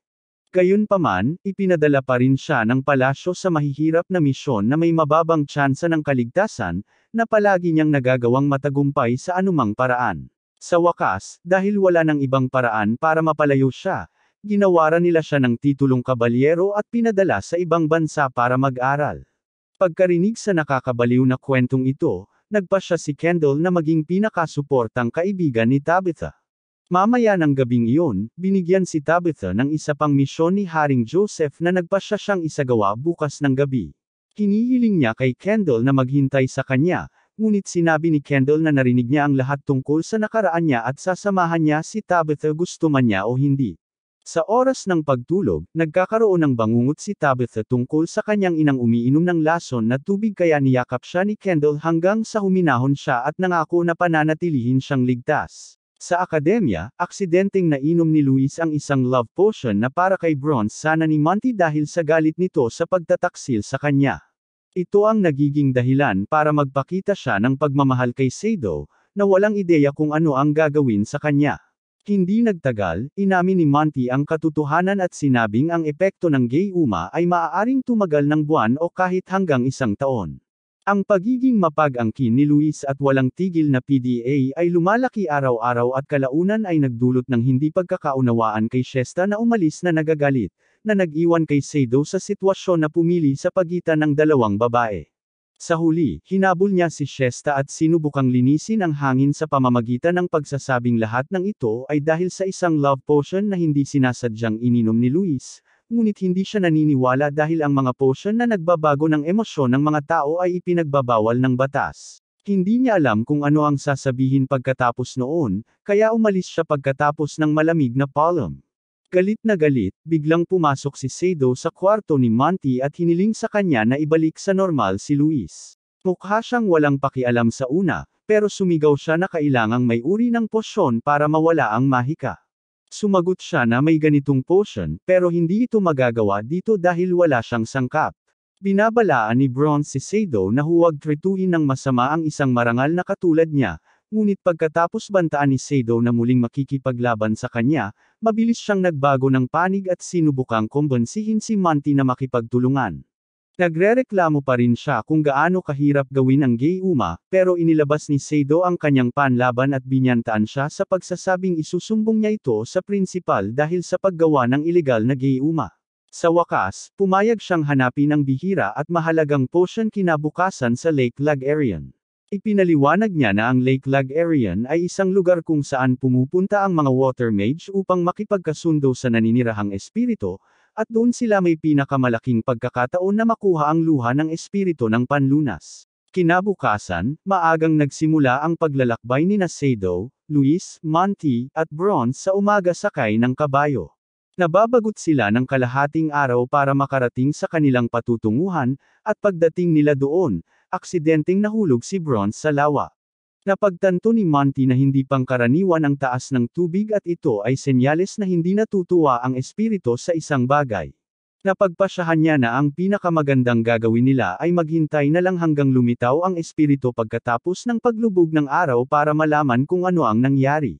Sa paglubog ng araw, inilabas ni Monty ang kanyang frog familiar spirit at tinusok ang daliri gamit ang karayom upang ibuhos ang isang patak ng kanyang dugo sa ulo nito. Pagkatapos ay inutusan niya ito na pumunta sa espiritu ng tubig at sabihin dito na may isang taong nakipagkontrata sa kanila na gustong makipag-usap. Pagkatapos tumalo ng palaka sa lawa, tinanong ni Sado kung kailangan nilang magkwento ng malungkot para mapaiyak ang espiritu, na sinagot ni Monty na bagaman tinatawag itong luha ng espiritu, ito ay talagang maliit na bahagi ng katawan ng espiritu. Umaasa siya na maaalala siya ng espiritu mula noong nakipagkontrata siya rito noong bata pa siya, dahil sa ganun lang sila bibigyan nito ng luha ng espiritu. Binabalaan niya sila na huwag gumawa ng anumang makakaabala sa espiritu, dahil hindi lang sila hindi makakakuha ng luha pagkatapos nito, kundi mapapahamak din ang kanilang mga buhay. Biglang may lumabas na malakas na buhos ng tubig mula sa lawa sa harap nila, na nagudyok kay Monty na ipakilala ang sarili at hilingin sa espiritu na magpakita sa pisikal na anyo kung nakikilala siya nito. Ang eroplano ay nagiging isang malinaw na figure ng isang babae na nagpapatunay na naaalala niya ang dugo ni Monty. Gumaan ang pakiramdam ni Monty, kaya hiniling niya sa espiritu na magbigay ng isang piraso ng kanyang katawan, ngunit direkta siyang tumanggi. Sinabi ni Sado na kailangan niya talaga ito, at pagkatapos baliwalain ang mga babala ni Monty, lumuhad siya at nangakong gagawin ang anumang sabihin niya kung bibigyan sila nito ng luha ng espiritu. Nag-isip siya sandali, at pagkatapos ay sinabi na kung mapupuksa nila ang mga salamangkero na umaatake sa mga espiritu ng tubig dahil sa pagtaas ng dami ng tubig dito, ibibigay niya ang luha ng espiritu. Tinanggap ni Sado ang mga kondisyon ng walang pag-aalinlangan, na naglagay kay Monty at Bronze sa estado ng pagkabigla. Mamaya ng gabing iyon, nagtago silang lahat sa gubat at binantayan ang lawa para sa anumang kainahinalang aktibidad. Hula ni Monty at Bronze na malakas na wind mage ang umaatake dahil nagagamit nila ang air magic para lumikha ng bilog ng hangin na magagamit nilang lockerin papunta sa ilalim ng lawa kung saan nananahan ang pangunahing anyo ng espiritu ng tubig. Sa sandaling iyon, napansin ni Bronze ang isang nakasuot ng kapa na figure sa gilid ng lawa na tila nagpapalabas ng salamangka mula sa kanilang tungkod. Agad na tumayo si Sado para salakayin ang salamangkero, ngunit pinigilan siya ni Bronze at pinaalalahanan na malamang ay napakalakas ng kanyang kalaban, kaya hindi magandang ideya na harapin sila ng direkta. Iminumungkahi niya na gumamit siya ng kaunting mahika para akitin ang tao at sorpresahin sila ni Sado sa pag-atake mula sa likod. Tinutukso siya ni Sado dahil sa pagkuha niya ng mas madaling gawain, ngunit sinabi ni Bronze na parang may slime sa kanyang bibig na isinasaalang-alang lang niya ang kanilang mga espesyalidad bilang mage at swordsman. Ginagamit ni Bronze ang kanyang kapangyarihan sa lupa upang ilunsad ang isang higanteng dumi sa pumasok, ngunit lumalabas na ang mga umaatake ay dalawang salamangkero at nagpapalitan sila sa pagtanggi sa kanyang kapangyarihan upang matiyak na hindi sila kailanman mabibigla. Hinugot ni Sado ang kanyang espada at sumugod, ngunit ang mas matangkad na umaatake ay naghagis ng bowl ang apoy at sinundan ito ng isa pang umaatake ng pag-atake ng yelo. Sinisira ni Sado ang lahat ng ito, ngunit sa huli ay natatalo at natutamba. Si Luis na galit dahil nasaktan ang kanyang minamahal ay nagpakawala ng pagsabog sa kanila, na walang nagawa kundi itulak pabalik ang mga hood ng mga umaatake upang ipakita na sila ay walang iba kundi sina Kendall at Tabitha. Sa wakas ay nakita nila ng maayos ang lahat at napagtanto nilang nakipaglaban sila kina Sado, Luis, Bronze, at Monty, at tinanong nila kung bakit sila narito. Pagkarinig tungkol sa gayuma ng pag-ibig, isiniwalat ni Kendall na narito sila ni Tabitha dahil inutusan sila ng pamilya ng hari na talunin ang diwa ng tubig, dahil tumataas ang antas ng tubig at sinisira ang teritoryo ng kaharian. Dahil magkasalungat ang kanilang mga layunin, pinayuhan ni Sado si Monty na pumunta at tanungin ang espiritu ng tubig kung bakit ito nagagalit. Pagkatapos muling tawagin ang diwa ng tubig, tinanong ni Sado kung bakit niya pinapataas ang antas ng tubig, na sinagot niya na may nanakaw sa kayamanan ng diwa kaya naman, patuloy nilang tataasan ang tubig hanggang sa matakpan ang buong mundo. Kapag nangyari iyon, tiyak na makikita nilang muli ang kayamanan. Sabi ni Sado, kukunin niya ang kayamanan para sa kanila at tinanong kung ano ang pangalan nito. Sumagot ang espiritu na ang pangalan nito ay Andes Ring, at isa sa mga magnanakaw ay ang tinatawag na Cromwell. Naalala ni Monty na may nabasa siya tungkol sa singsing at ipinaliwanag na may kakayahan itong lumikha ng artificial na kaluluwa.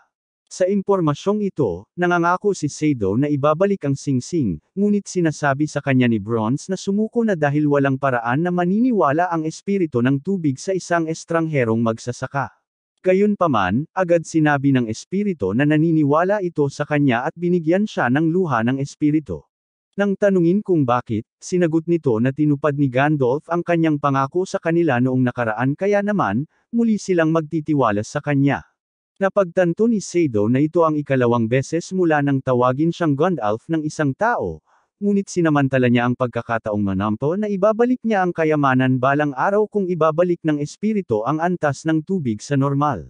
Tinanggap ng diwa ang kanyang panata at ibinalik sa normal ang tubig sa isang iglap. Pagbalik sa akademya, binigyan si Luis ng luha ng espiritu at napahiya sa pag-alala sa lahat ng katangahang ginawa niya kay Sado noong panahon ng kanyang love potion. Sadyang nakaligtas lang si Sado mula sa napakaraming palo dahil sa biglang pagbisita ni Prinsesa Henrietta. Nang makita ni Luis na palihim na pumasok ang prinsesa sa kanilang silid sa bintana ng gabina, nag-alala siya at tinanong ito kung ano ang problema. Hinawakan ni Henrietta ang kamay niya at sinabing mayroon siyang kagyat na kahilingan na gustong sabihin sa kanya at kay Sado ng palihim. Kapag lumuhad na sila sa kanya na parang mga lapdog, ibinabalita niya na nagpasya siyang magpakasal sa isang pamilya mula sa Germania upang bumuo ng malakas na alyansa at masiguro ang maliit na kaharian ni Tristan sa tulong ng nakahihigit na lakas militar ng Germania. Nagalit si Luis na kailangang magpakasal ang prinsesa sa isang kasal na walang pagmamahalan, ngunit sinabi ni Henrietta na hindi siya nagagalit dahil tungkulin niya naman yon. Gayunpaman, bago siya magdesisyong magpakasal, kailangan muna niyang tapusin ang isang bagay. Sumigaw si Luis na gagawin niya ang lahat para sa kanya, na eksaktong gusto ni Prinsesa Henrietta na marinig. Pagkatapos ay hiniling niya sa kanila na iparating ang isang sulat kay Prinsipe Wales sa Albion, idinagdag na kung lalabas ang nilalaman ng sulat, tiyak na kanselado ang pagtatalaga. Nagtataka ang siksik na Sado kung anong uri ng sulat ang maaaring sumire sa isang kasunduan sa pagpapakasal na nagdulot ng sipa at pagmumura mula kay Luis. Ipinagpatuloy ni Prinsesa Henrietta na kasalukuyang hindi matatag ang politika ng Albion dahil sa kudeta na isinagawa ng mga suwail na Maharlika at malapit nang mawala ang kapangyarihan ng pamilya ng hari, kaya mapanganib pumunta roon. Pagkatapos ay pinipigilan niya ang kanyang luha at humihingi ng paumanhin sa paghiling sa kanila na gawin ang ganoong gawain, ngunit sinasabing walang ibang mapagkakatiwalaan upang isagawa ito. Agad na natunaw ang puso ni Luis at tinanggap niya ang misyon, sinasabing isang karangalan na ipagkatiwala sa kanya ang trabaho. Kapag pumayag na siya, bumukas ang pinto ng kwarto at ipinakita ni Bronze na narinig niya ang lahat. Pagkatapos ay lumuhad siya at nag-alok din ng tulong sa gawain, na malugod na tinanggap ng prinsesa, na ikinadismaya ni Sado at Luis. Pagkatapos ng gabing iyon, nilapitan si Sado ni Shesta na nalaman na totoo pala ang negosyo ng Gayuma at humingi ng paumanhin sa pagiging bastos niya sa kanya. Masaya siyang nagkaayos muli sila at tinanong niya ito kung mayroon bang sinuman sa paaralan na mahilig sa kasaysayan matapos magkaroon ng alaala ng espiritong tumatawag sa kanya na Gandalf. Dinala niya ito sa isang kalbong guro, na pagkatapos marinig ang mga tanong ni Sado, ay nagpaliwanag na bukod sa apat na elemento ng apoy, tubig, hangin, at lupa, mayroon ding dating ikalima na bumubuo ng pentagon para sa isang salamangkero na may kumpletong hanay.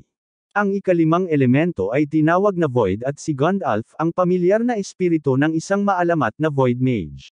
Idinagdag niya na tila nawala na sa paglipas ng panahon ang elementong ito, at wala pang Void Mage sa modernong panahon. Bagaman inaamin ng guro na ang rune sa kamay ni Sado ay mukhang katulad ng kay Gandalf, hanggat walang Void Mage, walang makakasigurado na siya si Gandalf. Pagkatapos masatisfy ang pagkaosyoso ni Sado, napansin niya ang isang bote na may likidong kulay ihi, na sinasabi ng guro ay dugo ng dragon na nakuha niya mula sa isang maalamat na lugar kung saan naglaban ang dalawang dragon, na nagresulta sa pagkamatay ng isa at pagkawala ng isa pa. Nakatitig si Sado sa bote ng dugo ng ilang sandali at iniisip sa sarili na kakaiba ang amoy ng dugo. Mamaya, nagsimulang magduda si Luis sa sarili niya at nagtanong kung karapat-dapat ba siya sa misyon ng prinsesa dahil hindi siya makagamit ng mahika. Nalulungkot si Sado at sinabihan siya na huwag mag-alala, pero kung kailangan niya ng tulong, paprotektahan niya ito. Kinabukasan, naghintay sina Luis, Sado, at Bronze sa pagdating ng isa sa mga bantay ng prinsesa na gag-abay sa kanila patungong Albion. Habang naghihintay, naaalala ni Luis ang pagbibigay sa kanya ng prinsesa ng mahalagang singsing na ruby ng tubig na ibinigay sa kanya ng kanyang ina bilang pasasalamat sa pagtanggap niya sa trabaho, at nararamdaman niya ang bigat ng presyon. Sa sandaling iyon, lumitaw mula sa lupa ang higanteng espiritu ng taling ni Bronze at tumalon kay Luis upang subukang kainin ang singsing dahil naaakit ito sa mga hiyas. Sa kabutihang palad, isang malakas na hangin ang nagtulak pabalik sa singsing bago pa man mawala ito ni Luis. Pagkatapos ay bumaba mula sa itaas ang isang lalaking nakasakay sa isang griffin. Ipinakilala niya ang sarili bilang si Ward, pinuno ng Griffin Squad na ipinadala ng prinsesa upang samahan sila. Pagkatapos ay hinawakan niya ang kamay ni Luis at sinabing natutuwa siyang dumating sa oras para iligtas ito, dahil ito ang kanyang mahal na kasintahan, at binuhat niya ito mula sa lupa. Nang makita ito ni Sado at Bronze, napanganga sila, pero namula si Luis at sinabi na matagal na silang hindi nagkikita sa halip na bugbugin ang lalaki. Pagkatapos nito, sinimulan nila ang kanilang paglalakbay kasama si Luis at ang braso ni Ward, na nagdulot ng kakaibang selos kay Sado. Ang una nilang hinto ay sa lungsod ng La Rockhala, isang lungsod na itinayo ng mga Earth Mage mula sa isang malaking bato at kung saan magpapalipas ng gabi ang grupo. Tila hindi naapektuhan si Sado sa buong pangyayari, kaya pagkaalis ni Ward, sinabi ni Luis sa kanya na ang kanyang mga magulang ang nagpasya para sa kanyang mapapangasawa. Casual na sinabi ni Sado na mukhang mayabang si Ward, pero siya pa rin ang pinakamagaling na maharlika na nakilala niya sa ngayon, at dahil nandito na si Ward, hindi na talaga niya kailangang pumunta. Sumigaw si Luis na kailangan niyang narito dahil tungkulin niya ito bilang kanyang pamilyar at nagmamadaling umalis. Sa hapunan, ipinahayag ni Ward ang kanyang interes sa mahiwagang kakayahan ni Sado na mahusay na gumamit ng espada at sa kanyang matagumpay na pagsubok na gamitin ang Staff of Destruction, kaya naman humiling siya ng ensayo laban sa kanya. Nagtatampong tinanggap ni Sado pero sinubukan ni Luis na lumaban ng walang epekto, dahil sinigurado ni Ward sa kanya na hindi niya pahihirapan si Sado. Pagkatapos nito, sinubukan niyang dalhin si Luis sa kanyang kwarto na una niyang tinanggihan, ngunit bamulong siya na may mahalagang sasabihin sa kanya, kaya pumayag siyang magpadala sa kanya. Magkasama sa isang kwarto sina Sado at Bronze, kung saan nagmukmak si Sado matapos umalis si Bronze para manligaw sa isang babaeng nakita niya sa hapunan. Tinanong ni Sado si Durf kung alam niya ang tungkol kay Gandalf, na sinagot ni Durf na siya ang tapat na espada at naglilingkod na sa kanya sa loob ng 6,000 taon, na nagpapatunay na si Sado ay talagang si Gandalf. Sinabi ni Sado na nagkataon lang niyang napulot si Durf, pero sinabi ni Durf na walang nagkataon sa mundong ito. Tinanong ni Sado kung bakit hindi niya sinabi sa kanya noon, na sinagot ni Durf na hindi naman siya nagtanong. Ibinunyag ni Durf na ang Gandalf Rune ay nagbibigay sa kanya ng kapangyarihang gamitin ang anumang sandata, ngunit ang bagay ay kailangang espesyal na idinisenyo bilang sandata, kaya naman hindi gumana ang magarbong gintong espada, dahil ginawa itong mukhang magandang palamuti.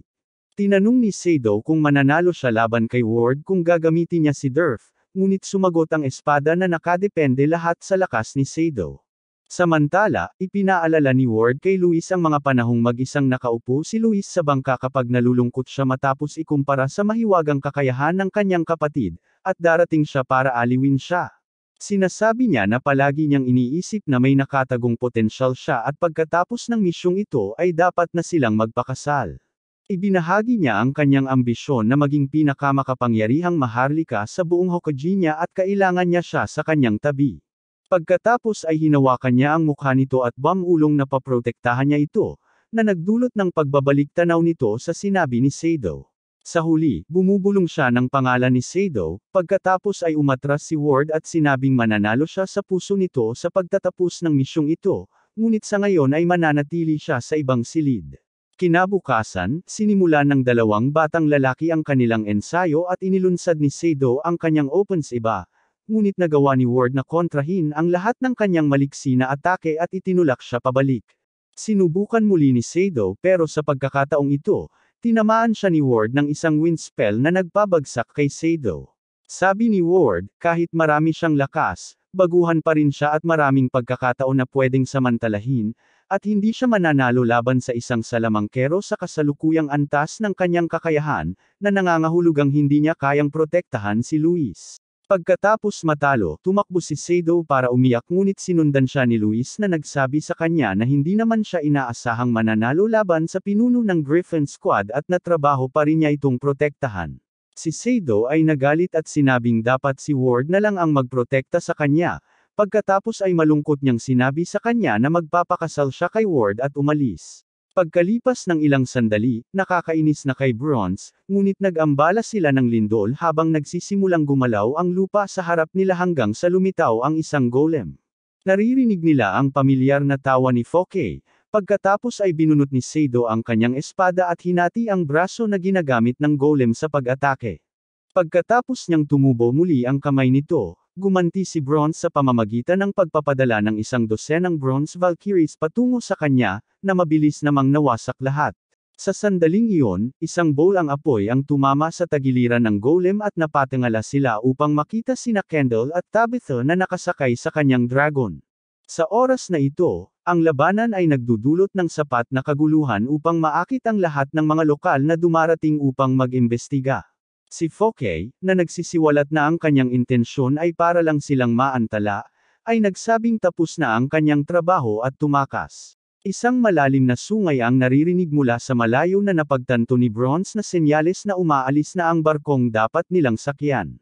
Dahil naabutan ng barko, sinamahan ni Sado at Bronze sina Kendall at Tabitha nang ibinunyag ni Kendall na nakita niya si Ward sa paaralan at nahanap niya itong napakagwapo kaya naisip niya kung saan sila lahat nagpunta at nagdesisyong sumali sa party. Kinabukasan, tinanong ni Sado ang resepsyonista sa hotel na tinutuluyan nila tungkol kay Luis at Ward, na sinagot naman ng resepsyonista na magkasama silang umalis noong nakaraang araw. Idinagdag ng lalaki na binanggit nila na babalik na sa pag-aaral ang kanilang iba pang kasama, ngunit dahil alam ni Sado na hindi ito totoo, napagtanto niya na may kakaibang nangyayari. Nagmamadaling lumabas siya para tanungin si Bronze kung paano sila makakarating sa Albion, na sinagot nito na ang Albion ay isang malayang lumulutang na isla kaya tanging ang lumipad na barkong kanilang pinalampas ang kanilang magagamit.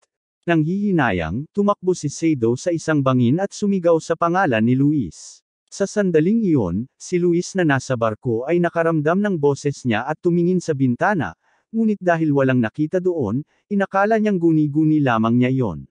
Napansin ito ni Ward at malungkot na sinabi na ang puso niya ay kay Sado, na nagudyok sa kanya na mariing itanggi ito.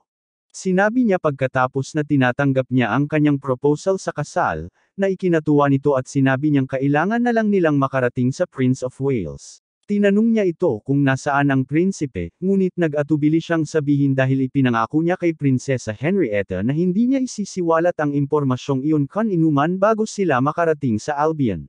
Binababa ni Ward ang paksa at sinasabihan siyang magpahinga bago sila dumating. Kapag nakarating na sila sa Albion, dinala ni Luis si Ward sa lugar kung saan sinasabing nagtatago si Prince Wales. Agad silang napaligiran ng mga sundalo na hindi sumusuko kahit na sinabi ni Luis na siya ay embahador ni Tristan. Pagkatapos lamang niyang ihayag na ipinadala siya rito ni Prinsesa Henrietta at ipakita ang kanyang singsing sa kalumapit ang isa sa mga sundalo at iniabot ang kanyang kamay upang ipakita ang katulad na singsing. Habang nagkakahanay ang kanilang mga hiyas, nagsisimula silang kumikinang habang ipinapaliwanag ng sundalo na ang kanyang singsing ay ang ruby ng hangin at ipinasapasa na sa mga henerasyon sa pamilyang hari ng Albion at na ito ay nagsasama sa ruby ng tubig ni Aurora upang makabuo ng bahaghari. Pagkatapos ay tinatanggal niya ang kanyang helmet upang ipakita na siya si Prinsipe Wales. Kapag nag-iisa na sila, ibinigay ni Luis sa kanya ang sulat ni Prinsesa Henrietta na binasa niya at pagkatapos ay nagbigay ng sarili niyang sulat ng tugon para maihatid niya. Sinusubukan ni Luis na magtanong tungkol sa nilalaman na mabilis na pinatigil ng prinsipe, ngunit sinabi niya na ang digmaang sibil na nagaganap sa pagitan ng kanyang pamilyang hari at ng mga rebelde ay higit pa sa kung ano ang nakikita sa ibabaw, at na ang isang lihim na organisasyon na tinatawag na Reconquista ang nagkokontrol sa mga rebelde at nakamakailan niya lang natuklasan ang mga taong kabilang dito. Pagkatapos ay hiniling niya kay Luis na sabihin sa prinsesa na tungkulin niyang protektahan ang kanyang bansa, at gagawin niya ito kahit pa ikapahamak niya ang kanyang buhay. Kinabukasan, mas pinilit ni Ward si Luis tungkol sa kasal, ngunit tumanggi siyang magpatuloy bago pa man bumalik sa Tristain. Hinawakan siya ni Ward at nagmakaawa sa kanya, sinasabing kailangan siya ng Reconquista. Nang marinig ang pangalang ito, nagulat siya, at tinanggihan niya siya pagkatapos malaman ang tunay niyang motibo, ngunit na-corner siya ng isang lalaking mukhang kainahinala na nagpilit sa kanya na mahulog sa isang trance gamit ang isang singsing na obsidian. Ang susunod niyang alam, nakatayo na siya sa altar kasama si Ward at sina Prince Wales na nagkakasal sa kanila. Nang tanungin kung tinatanggap niya si Ward bilang asawa niya, napagtanto niya na wala siyang kontrol sa kanyang katawan at sa kabila ng pagtatangkang labanan ito, halos masabi niya na tinatanggap niya. Sa mismong sandaling iyon, biglang pumasok si Sado sa simbahan at sumigaw ng pangalan niya na nagdulot ng pagkawala niya sa kanyang pagkakabigla. Tinatanong siya ni Ward kung paano niya sila natagpuan, na sinagot ni Sado na sinundan sila ng Bronze Mole na parang bloodhound sa pamamagitan ng pag-amoy sa singsing ni Luis. Sinubukan ng prinsipe na makialam, ngunit isinaksak ni Ward ang kanyang espada sa kanya, na nagbigay daan sa kanyang mapagtanto na si Ward ay bahagi ng Reconquista bago siya bumagsak sa lupa. Sa kanyang huling sandali, ibinigay niya ang ruby ng hangin kay Luis. Hawak ni Ward sa leeg si Sado gamit ang espada at hinihimok si Luis na sumama sa kanya, ngunit tumanggi si Luis, sinasabing hindi na siya ang lalaking nakilala niya noon. Sinabi lang niya na nagbabago ang mga tao at maiintindihan niya balang araw ang ibig sabihin nito. Pinaga niya ni Sado ang rune ni Gandalf at ginamit ang lahat ng kanyang determinasyon upang maging sapat na malakas upang maputol ang mga mahikang atake ni Ward at matalo siya. Gayunpaman, tila hindi apektado si Ward dahil inihayag niya na 2 sa 3 layunin ay natapos na. Ang una ay ang pagkasakit ni Prinsipe Wales, ang pangalawa ay ang pagkuha sa sulat ni Henrietta na ginawa niya ng palihim, at ang huling layunin ay ang makuha si Luis. Gayunpaman, nagpasya siya na kung hindi niya makukuha si Sado, dapat itong sirain at sinunog niya ang lugar. Ngunit sila ni Sado ay nailigtas ni Kendall na gumamit ng spell ng pagpapalutang upang mailabas sila doon. Kapag ligtas na sila sa Dragonback, hinalikan ni Sado si Luis at talagang humalik din siya pabalik. Sa pagbabalik nila sa Tristain, ibinigay ni Luis kay Prinsesa Henrietta ang singsing ni Prinsipe Wales at sinabi sa kanya ang malungkot na balita tungkol sa pagkamatay nito at ang pagkawala ng kanyang sulat. Nadarama niyang nagkasala dahil hindi niya alam ang tunay na pagkatao ni Ward at humihingi ng paumanhin para sa trahedya. Hiniling ng mabait na prinsesa sa kanya na huwag mawala ng pag-asa, at pagkatapos gawin iyon, nakita nila ang isa't isa na umiiyak at nagyakapan. Sa huli, hindi sinisisi ng prinsesa si Luis at pinasalamatan siya sa pagdala ng singsing nito sa kanya. Mamaya, bumalik si Luis sa akademya at umakyat sa opisina ng punong guro para ibigay ang kanyang ulat tungkol sa misyon. Doon, nakita niya ang kalbong guro na si G. Colbert na binigyan ng mahabang bakasyon upang makapunta at mag-imbestiga sa isang lugar kung saan naniniwala siyang naruroon ang alamat na nawalang dragon. Kapag sila na lang dalawa ng punong guro, ikinwento niya ang mga nangyari sa Galia at sinabi sa kanya ang tungkol sa misteryosong Reconquista. Habang pinag-iisipan niya ang impormasyon, tinanong niya kung alam nito kung ano ang kahulugan ng pagiging inapo ng kawalan dahil ganoon ang tawag sa kanya ng isa sa mga miyembro ng Reconquista. Sinabi ng punong guro sa kanya na hindi niya kailangang mag-alala tungkol dito, ngunit tinanggap niya ito bilang kumpirmasyon na totoo ang buong teorya na si Sado ay katumbas ni Gandalf. Nang makabalik sa kanyang kwarto, nagalit si Luis dahil sira-sira na ang kanyang mga damit dahil nagkamali si Sado sa paglalaba, kaya sinubukan niyang disiplinahin ito sa pamamagitan ng puwersa.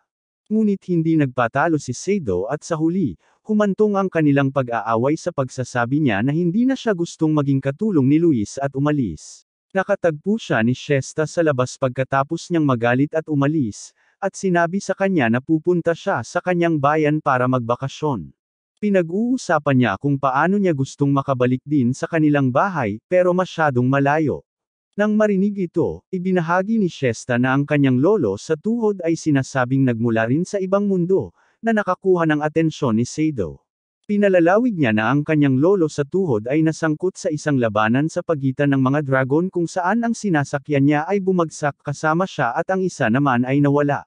Ganap na tumutugma ito sa kwento ni G. Colbert tungkol sa dragon kaya naman nagmamadaling tinanong ni Sado kung nasaan ang dragon ng kanyang lolo. Sinagot niya na nakalagak ito sa isang lugar bilang pamana ng pamilya, ngunit hindi pa niya ito nakita mismo. Sa pag-asang ito ang magiging daan upang gabayan siya pabalik sa kanyang mundo, nagpasya siyang sumama sa paglalakbay nito pabalik sa kanilang tahanan.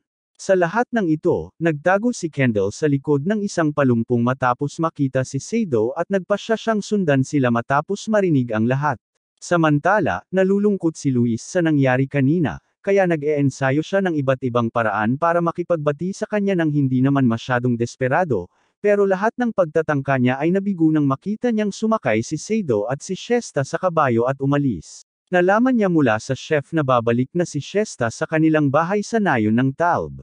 Hindi pa kailanman naramdaman ni Luis ang galit na ganito at hindi makapaniwala na nagkaroon ng lakas ng loob si Sado na halikan siya gayong malinaw na malapit siya kay Shesta na uuwi pa siyang kasama nito.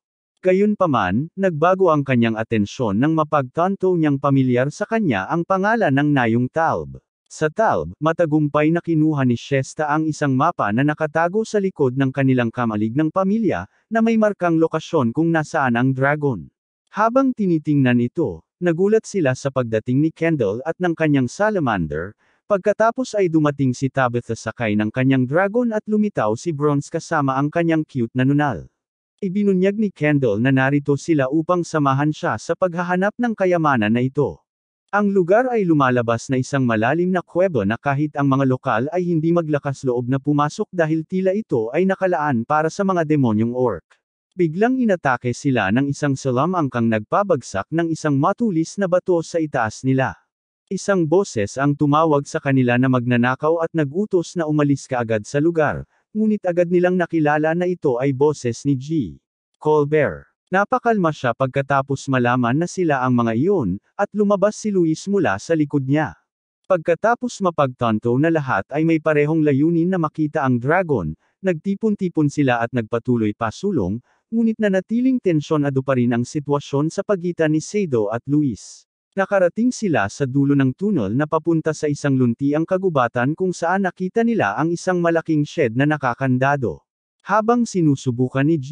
Colbert na buksan ito gamit ang mahika, sinuri ni Sado si Tabitha, na nakatingin sa isang bagay na medyo malayo. Gayunpaman, nang makita niya ang tinitingnan nito, tumibok ng mabilis ang kanyang puso dahil nakakita siya ng ukit na hapon. Binasa niya ito para malaman na ito ang lapida ng isang ensign ng hukbong pandagat na nagngangalang sa Saki.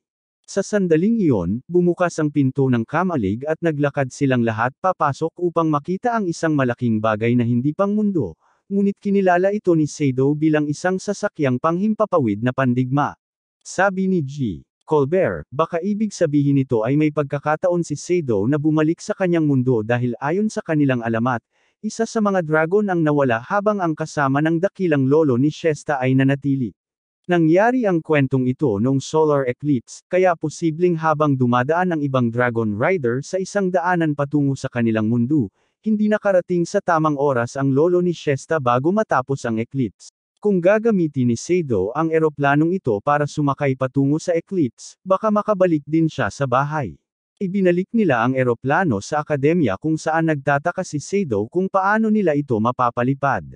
Naalala niya na may dugo ng dragon si G. Colbert, na siyang gasolina ng sasakyang panghimpapawid, kaya hiniling niya kay G. Colbert na subukang gayahin ito sa pamamagitan ng mahika. Mamaya, sumakay siya sa eroplano at napagtanto niyang natural niyang naiintindihan kung paano gamitin ang lahat ng kontrol, na ipinaalala ni Durf sa kanya ay dahil sa mga kakayahang ipinagkaloob sa kanya ni Gandalf. Sa sobrang tuwa niya sa posibilidad na makabalik sa kanyang mundo, pinababayaan niya si Luis na tahimik na nanunood sa kanya at nasasaktan sa pag-alis niya. Gayunpaman, isa sa kanyang mga pagmumakmak ay natigil ni Bronze na nagmamadaling nagsabi sa kanya na pinalitan ng Gallia ang pangalan nito sa New State of Reconquista at nagdeklara ng digmaan laban sa Tristane.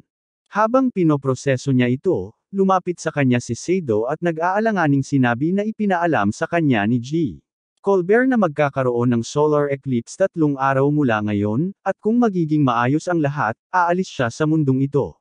Nagpakita si Luis ng nakakumbinsing pag-arte na parang wala siyang pakialam at binati niya ito ng swerte, na ikinainis nito at biglang umalis. Mamaya ng gabing iyon, tinipon ng punong guro ang lahat ng mag-aaral upang ipaalam ang hindi maiiwasang digmaan at inihayag na isasara ang akademya ng walang katiyakan dahil magpapadala rin ito ng mga puwersa upang lumaban sa ilalim ng utos ni Prinsesa Henrietta. Nang mapagtanto ni Luis na nasa harapang linya ang kanyang matalik na kaibigan, nagpasya siyang magpalista rin sa hukbo. Nang gabing iyon, nagpaalam siya sa natutulog na si Sado at nag-iwan ng sulat para sa kanya.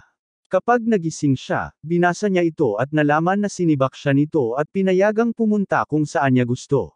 Pagkatapos niyang malaman ang tungkol sa digmaan mula kay Kendall, nagsimula siyang mag-alala ngunit nagtanong kung dapat pa ba siyang mag-alala kung kaya niyang iwan ang lahat at bumalik sa bahay.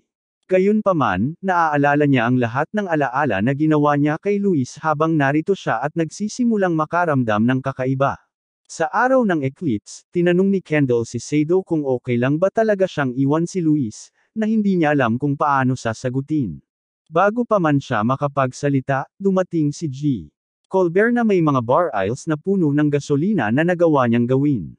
Sinabi niya kay Sado kung paano sana sila karaniwang magkakaroon ng seremonya ng pamamaalam para sa kanya, ngunit nagpadala si Gallia ng isang barkong pandigma sa Talb noong nakaraang araw at si Prinsesa Henrietta ay sumusulong na kasama ang kanyang hukbo upang labanan sila.